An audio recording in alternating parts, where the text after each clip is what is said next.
Hi అండి. ఇప్పుడు కట్టి తీగతోటి దండ ఎలా తయారు చేయాలో చెప్తాను. ఇది ఫస్ట్ నేర్చుకోవడానికి బేసిక్. దానికి నేను ఇలాగా కొత్తిమీర కట్ట ఉంటుంది కదా, అది సిల్వర్ కలర్, ఇందులో గోల్డ్ కలర్ కూడా ఉంటుంది. అలాగే ఇందులో నార్మల్ ఉంటుంది, మైక్రో ప్లేటెడ్ గోల్డ్ కూడా ఉంటుంది. ఇది సిల్వర్ కలర్. దీనికి ఫస్ట్ ఇలా వస్తుంది, ఇటు ఇటు బీడ్ తోటి వస్తుంది. చూసారు కదా, రెండు సైడ్లు బీడ్ తోటి ఉంటుంది. ఇప్పుడు ఒక సైడ్ మనం దండ తయారు చేసుకోవడానికి కాబట్టి, అంటే కట్టుతీగతోటి మనం గొలుసు తయారు చేయడం కాబట్టి, ఫస్ట్ ఒక సైడ్ అయితే మనం బీడ్ని కట్ చేస్తుంటాం. ఇది చూసారు కదా, ఇది కట్టర్. దీంతో అయితే మనకు సులువుగా కట్ అవుతుంది. బీడ్ని కట్ చేస్తాం. ఇప్పుడు ఇంకో వైపు బీడ్ ఉంది. ఇప్పుడు మనం పూసలు ఎక్కిద్దాం.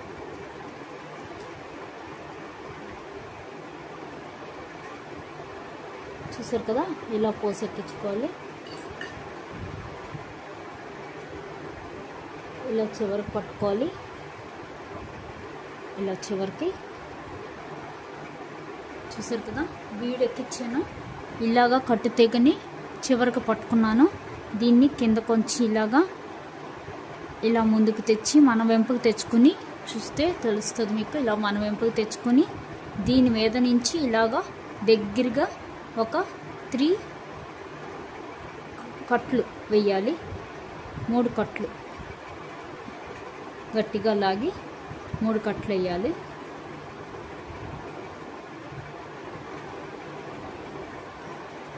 చూసారు కదా, ఇలా వస్తుంది.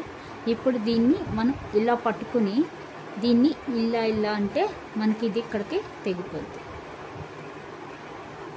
దీన్ని కట్ చేయకూడదండి, కట్ చేస్తే చిన్నది ఉండిపోయి మనకి గుచ్చుకుంటుంది. ఇక్కడ మటుకు మనం ఇలా తిప్పిస్తే సరిపోద్ది. కొన్ని ప్లేసుల్లోనే కట్ చేయవలసి వస్తుంది.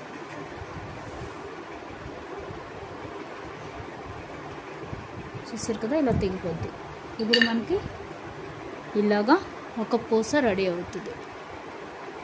ఇలాగ ఇప్పుడు దీనికి మళ్ళీ మనం ఇంకో లెవెల్ వేసుకోవాలి. అది ఎలాగంటే, ఫస్ట్ దీన్ని దీనిలోకి దూర్చుకుని దీన్ని ఇలా మార్చుకోవాలి.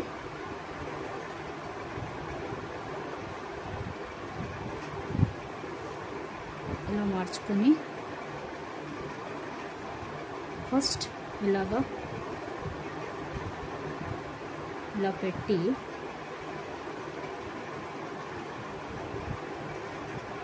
చూసారు కదా, ఇలాగ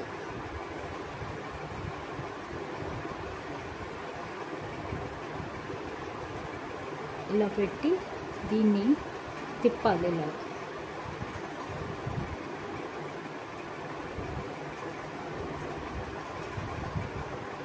ఇది తిప్పేటప్పుడు దీన్ని ఇటు సైడ్ ఇలా పట్టుకొని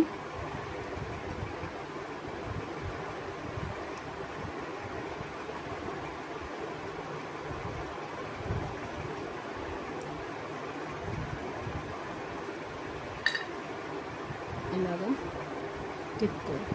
తిప్పుకుంటే ఒకటి ఇలా అడ్డంగా ఉంటే ఒకటి ఇలా నిలువుగా ఉండాలి. అప్పుడే మనకి చిక్కులు పడకుండా ఉంటుంది. ఒకటి అడ్డంగా ఒకటి నిలువుగా. ఓకే, ఇప్పుడు నేను ఇందులోకి మళ్ళీ ఇంకో పూస ఎక్కిస్తాను.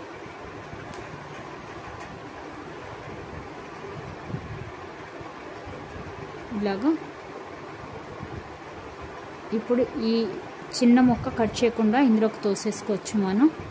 అది గుచ్చుకోకుండా ఉంటుంది. ఇలా ఎక్కించాక మళ్ళీ చూసారు కదా, ఇలా ఎక్కించాము. ఎక్కించి మనం ఈ కింద వేసింది ఒక ఇది ఉండిపోద్ది కదా, దాన్ని బీడ్లోకి తోసేసాం. తోసేసి ఇక్కడ మనం మళ్ళీ ఇక్కడ పట్టుకోవాలి. ఇలా పట్టుకొని దీన్ని కిందకి తీసి ఇలాగ దీని మీద నుంచి ఒక 3 రౌండ్స్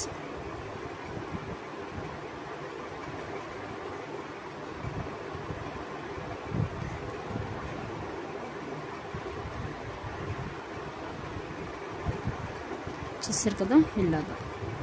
ఇప్పుడు ఇది ఇక్కడ నిలువుగా ఉంది కాబట్టి ఒకటి అడ్డంగా ఉంటే, అంటే ఒక హోల్ మనకి ఇలాగ మనకు రౌండ్గా మనకు కనిపించేటట్టు ఉంటే, ఒకటి నిలువుగా ఉండాలి. అంటే ఒకటి నిలువుగా హైట్ లాగా ఉండాలి. ఇలాగా హోల్ కనిపించకూడదు. ఇలాగా ఇలా ఉండాలి.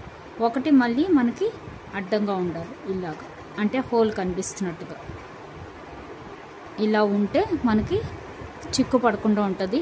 ఇప్పుడు దీన్ని ఇలా పట్టుకొని దీన్ని ఇలా తిప్పేస్తే చివరికి తెగిపోద్ది. చూసారు కదా, ఇలాగే కట్టుతీగా మొత్తం దండంతా ఇలా చేసేసుకోవచ్చు. ఇలాగే మొత్తం దండంతా చేసుకోవాలి. ఇది మోడల్కి నేను చెప్తున్నానండి. ఇలాగే మొత్తం అంతా కూడా ఇలా మనం చేసుకుంటే వెళ్ళిపోవాలి. చూసారు కదా, అంతే. తప్పకుండా ట్రై చేయండి. Thank you. నెమ్మదిగా ఫుల్ దండు కూడా చూపిస్తాను. Thank you. బాయ్.